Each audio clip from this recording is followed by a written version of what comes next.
say all the court orders and government mandates in the world won't do a bit of good unless the funding is there. Already millions of dollars have been cut from education.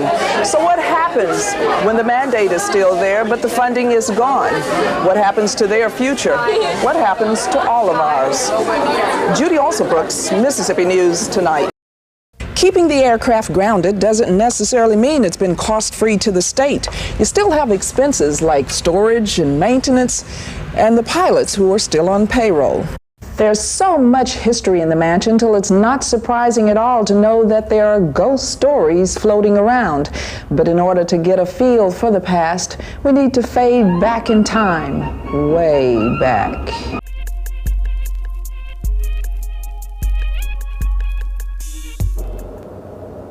David Smith had a somewhat distant expression as he was escorted to the Hinds County Courthouse, and he kept that look as 4 witnesses gave their accounts of what happened on the evening of February 4th, the night Officer Ricky Joe Simmons was killed. I can't say anything right now because Smith's brother testified that he called police that night when his brother became uncontrollable and broke into their home. It was during that testimony that he offered new information, saying that Smith's mother, Lodinia Smith, attempted to drop charges against her son. Once on the witness stand, she gave pretty much the same account, saying she told Officer Simmons that David had just gotten out of Whitfield and pleaded with him not to kill her son. And she claimed she asked Simmons not to take him to jail. It's natural. Brothers, sisters, mothers, daddies, they all eventually come around to the defendant's side because he is related to them, the old statement of blood's thicker than water. However, Smith was bound over to the grand jury. No surprise to defense attorney Thomas Fortner. If I were the district attorney, I would want any kind of death case, any case where somebody gets killed, to be investigated by the grand jury. And I think most people want the grand jury to be investigating this and making the decisions of whether or not someone should be prosecuted or not. Meanwhile, the wife of slain Officer Simmons observed the proceedings with her attorney. Neither would say whether they would file lawsuits against the city and police department in the death of her husband. The defense attorney stopped short of saying he would use insanity as a plea, though he said he would be examining Smith's records from Whitfield in order to determine which direction to proceed. From the Hinds County Courthouse, Judy Alsobrooks, Mississippi News Tonight.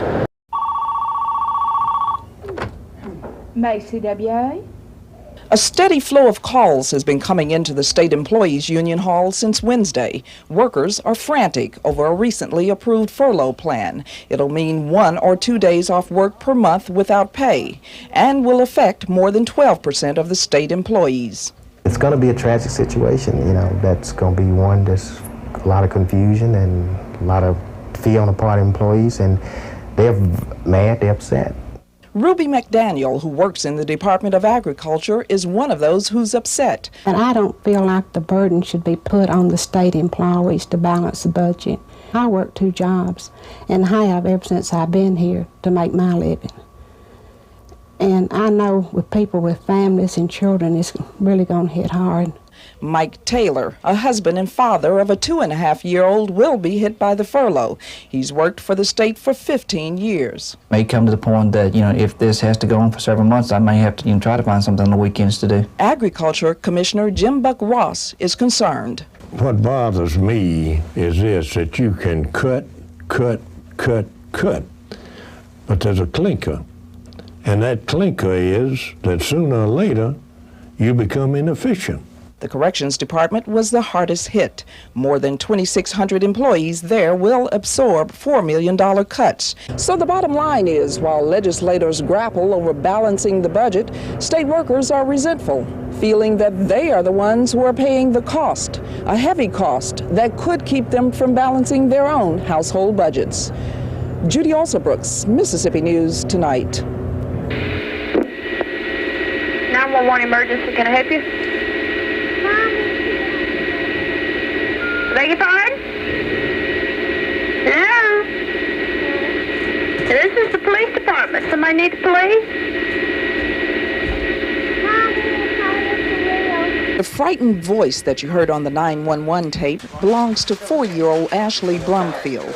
She possibly saved her mother's life this morning when she made the call to a Jackson police dispatcher. Cindy Brumfield remembers very little after she became ill. I was having an asthma attack and I passed out. And the next thing I knew, there was the police officer. And he said she had called 911. Hi, girl. Paramedics went to the Brumfield house and found Cindy face down on the floor with Ashley crying at her side. Ashley knew to dial 911 because she had learned a special song in daycare. 911 for safety. The words are 911 for safety, but what she was learning at school was reinforced at home. My wife had been working with her on dialing her home phone number and 911 and things like that, so I guess it paid off. Ashley feels a lot better since she sees that her mommy is going to be all right. I love you, Mommy. I love you too, darling. Judy Alsobrooks, Mississippi News Tonight. I think if I didn't get prenatal care by them giving me Alamid high blood pressure pills, I believe I would have died. 18-year-old Valerie Stewart is fortunate. She lived through a difficult childbirth, and so did her 6-month-old daughter, who weighed less than 2 pounds at birth. Once I got to bed and went saw her, she was small, and the only thing I could do was count her little fingers and toes. That was all. And I went down to the chapel and I prayed, and I really thought she was going to die, though. Valerie's story is not at all uncommon, especially here in Mississippi. A study called Kids Count shows the state last in caring for its children. When it comes to low birth rate, deaths among children, and teens having babies, Mississippi is dead last. And that alarms child advocates like Rims Barber. No child ought to go hungry in this land of plenty. No child ought to be without health care. Every child deserves an education. Those are basic things that we ought to give to all our children. There have been slight improvements in some areas, like the infant mortality rate. Since 1980 to 89, deaths among infants have dropped from 17 a year to about 12. Some feel that those numbers may climb again if too much funding is cut. Already programs are beginning to phase out. Sylvia Morrow is one example where a needed program for her 8-month-old baby is no longer available. Brianna has Down syndrome and had been doing well in a child development program in Gulfport. Her family has had to turn to other private services that are having problems of their own. Their turnover is great. Every couple of months they have a therapist that is leaving. So she's really not getting the chance to develop that relationship, and of course that's affecting her performance. But it's the performance of Mississippi that is being scrutinized closely, and right now the report card doesn't look good. Judy Alsobrooks, Mississippi News Tonight.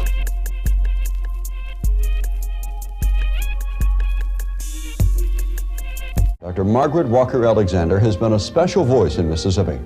She has seen both the ugliness and the beauty of this state, and she has responded to both of them through her vivid themes, images, and characters.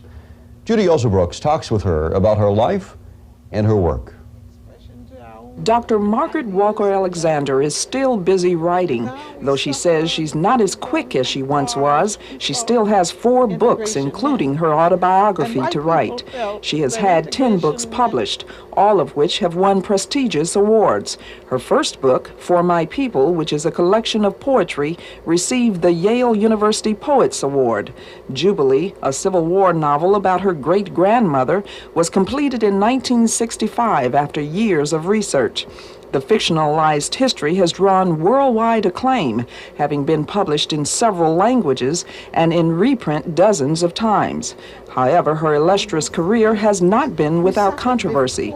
She once unsuccessfully sued author Alex Haley, charging that portions of his novel Roots were similar to Jubilee's texts. She has always been able to separate her public from her private life, since she's not only a writer, but a mother of 4 and an educator as well. She began teaching here at Jackson State University in 1949, watching the campus grow over the decades. Dr. Alexander gives a lot of credit to her parents for her successes today. The daughter and granddaughter of ministers, she was raised in a loving and caring environment where all she knew was church, home, and school. Nobody smoked, and there was no liquor ever in the house. I never heard my father use a swear word. I never, and there was no card playing, and the dancing might be my sister or my mama, but I never learned to dance. The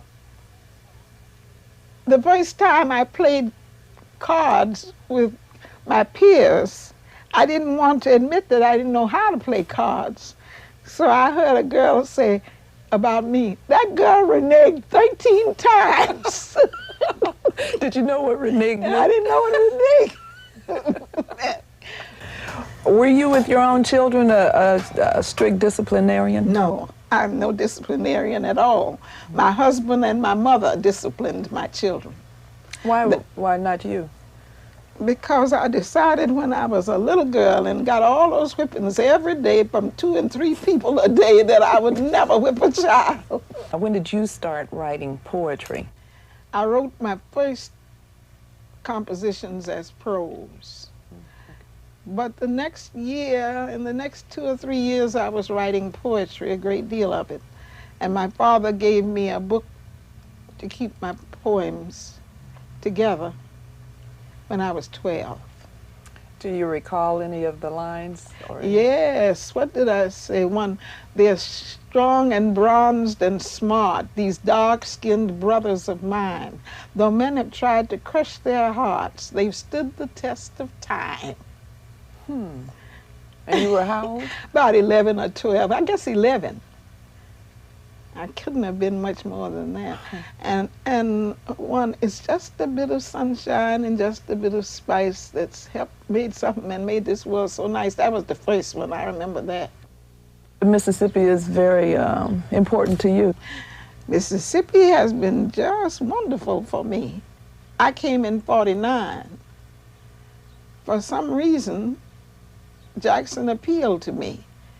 I thought when I came here, this seemed to be a community where black people had a lot of pride. They had the tendency to buy houses, plant gardens, have flowers, send their children to college, and work for improving the people. They were very good citizens. And we moved in this house in '55, and that's the year that they killed Emmett Till in Money, Mississippi. And 2 men came from the NAACP to see me in this house where we had just moved. And they said to me, "Margaret, we need somebody to make a voice in Mississippi. Can't you be that person?" I said, "I can't be." They offered me a job with NAACP, and the job paid $10,000. And my neighbor took the job, and he was assassinated in '63. Edgar Evers was my neighbor, and he took the job. Were you home that night when it happened? No, I was in Iowa. My children said that the boys down the street came up at midnight and rang the bell and said they'd heard the shotgun, but that he was dead. When my landlord came in that day and told me, "Mrs. Alexander, I have some very bad news. Last night someone shot Edgar Evers in his driveway and killed him. He's dead." I jumped out of the bed screaming. I could not believe it. But Mississippi has, in every respect, been good for me. Out of all your accomplishments, what has been your proudest moment? Well, you know what I tell people? It was harder getting to be MRS than to be PhD. And my children and my husband have given me my greatest pleasure. We built a home. We built a family. We helped to make a community. I think I said the day that Mayor Dale Danks presented me with the change of the streets, "To God be the glory for the things he has done for me."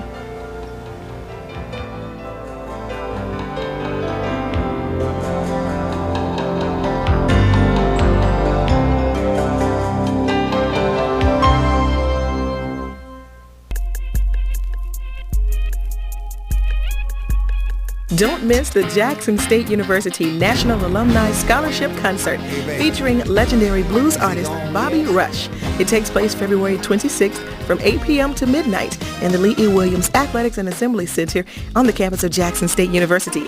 Also featured in the concert is popular R&B singer Pat Brown. Tickets are available.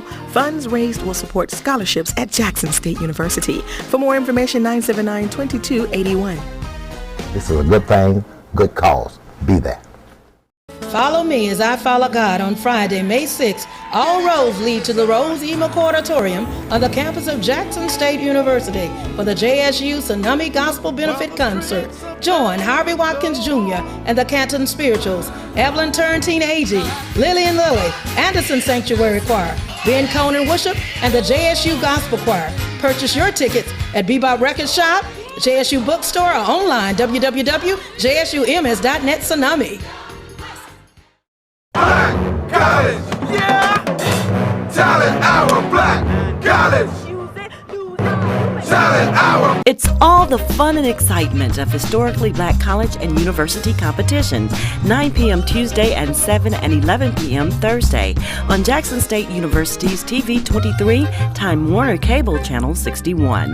TV 23, working for a better community. Talent Hour, Black college!